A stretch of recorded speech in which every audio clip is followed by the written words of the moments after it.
चलिए जी, let's start. Will start with Rahmat Ali. सबसे पहली चीज जो हम रहमत अली के बारे में पढ़ेंगे वो ये पढ़ेंगे कि हु वॉज रहमत अली। ये आपको बेटा 4 मार्क्स के अंदर क्वेश्चन आएगा। कितने मार्क्स के अंदर क्वेश्चन आएगा? This will come to you for 4 marks के रहमत अली थे कौन। ठीक हो गई बात। तो इसके अंदर हम क्या क्या आंसर्स में लिख सकते हैं उसका थोड़ी सी बात कर लेते हैं। जाहिर सी बात है, बचपन से पढ़ाया गया है। हिज फुल कंप्लीट इनको कहा जाता था Chaudhary Rahmat Ali. I am using RA, सही है, टू सेव टाइम। दूसरा, अच्छा, इनकी बर्थ और डेथ डेट्स आप लोगों ने याद करने की जरूरत नहीं है एज सच, क्योंकि there are a lot of important dates that you need to remember, सही है। लेकिन for just for the sake of our discussion to give you more context, I am giving you the dates के ये 1897 में पैदा हुए थे। ठीक है। और इनकी पैदा होने के 1 साल बाद बेटा क्या हुआ था? आफ्टर 1 ईयर, आफ्टर 1 ईयर क्या हुआ था? आप में से मुझे कौन बताएगा?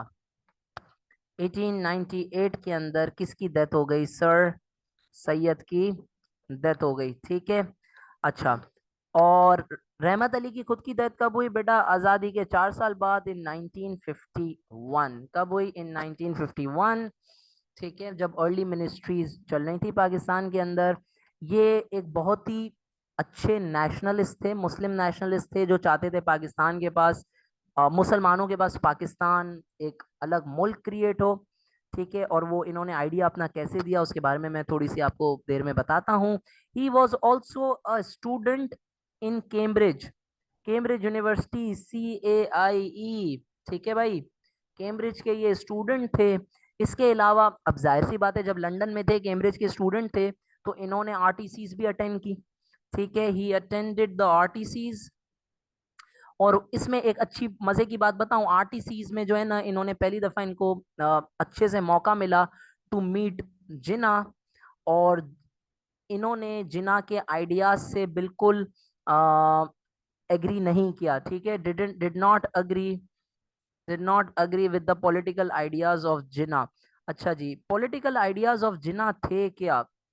भाई जिना साहब ये चाहते थे कि पाकिस्तान के जैसा एक अलग मुल्क मुसलमानों के लिए करने की जरूरत नहीं है। ठीक है, लिहाजा रहमत अली ने बोला नहीं भाई, मैं तुम्हारे आइडिया से अग्री नहीं करता, क्योंकि जरूरत बिल्कुल है। ठीक हो गई बात। अच्छा जी, आगे आ जाएं।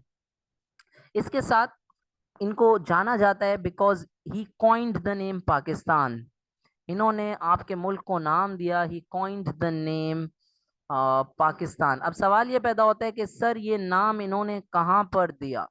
ठीक है, वो अभी हम थोड़ी देर में देखेंगे। इन्होंने नाम दिया एक पैम्फलेट के अंदर जिसका नाम था now or never. So he wrote a pamphlet, उसके अंदर इन्होंने लफ्ज पाकिस्तान इस्तेमाल किया। He wrote a pamphlet called now or never. ठीक है, ये शॉर्ट फॉर्म है ना, शॉर्ट फॉर्म नहीं है, मतलब this is the main heading now or never pamphlet का। इसका, इस पैम्फलेट का जो पूरा नाम है, बल्कि चलो इसको हम अलग क्वेश्चन के तौर पर ही देखते हैं, because it comes as a 4 market question. What was what was now or never? ठीक है, देखो नाउ और नेवर क्या था बेटा? नाउ और नेवर एक पैम्फलेट था, it which was written by Chaudhary Rahmat Ali. ठीक है, इट वाज अ पैम्फलेट। ठीक है, किसने लिखा था? चौधरी रहमत अली ने लिखा था। ठीक है, और बेटा कब लिखा था? लिखा था 1933 में लिखा था। हम सारे इवेंट्स को क्रोनोलॉजी से पढ़ रहे हैं। ठीक है, ही रोट दिस इन 1933। ठीक है, it was actually published on January 28, 1933। आपने सिर्फ ईयर याद रखना है, you have to remember this. अच्छा, अब इस पैम्फलेट के अंदर, एज आई मेंशन्ड अबव, के ही कॉइंड द नेम पाकिस्तान, इन्होंने पाकिस्तान का नाम दिया इस पैम्फलेट के अंदर। So this is another point that you could write. ठीक है।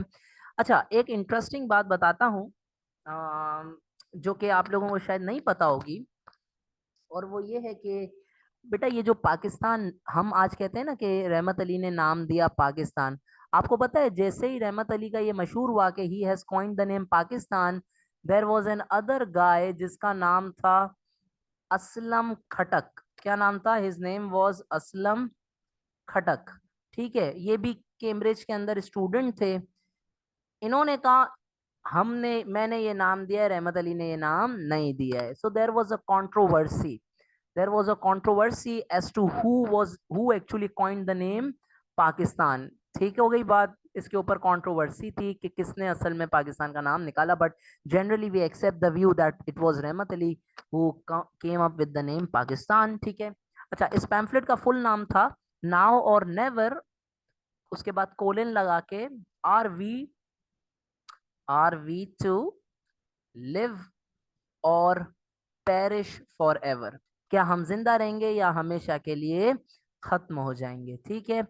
अच्छा, इस पैम्फलेट को पाकिस्तान डिक्लेरेशन भी कहा जाता है, ऑल्सो कॉल्ड पाकिस्तान डिक्लेरेशन, ठीक है जी, पाकिस्तान डिक्लेरेशन। तो ये जनाब रहमत अली के बारे में चंद बातें थी जो मैंने आपके साथ शेयर की। These both are four markers जो आपको आते हैं, ठीक है, these both are four markers, ठीक हो गई बात। अच्छा, अब हम आगे चलते हैं। अगर यहाँ तक किसी को कोई question, if you guys have any question related to this, you may please ask अभी।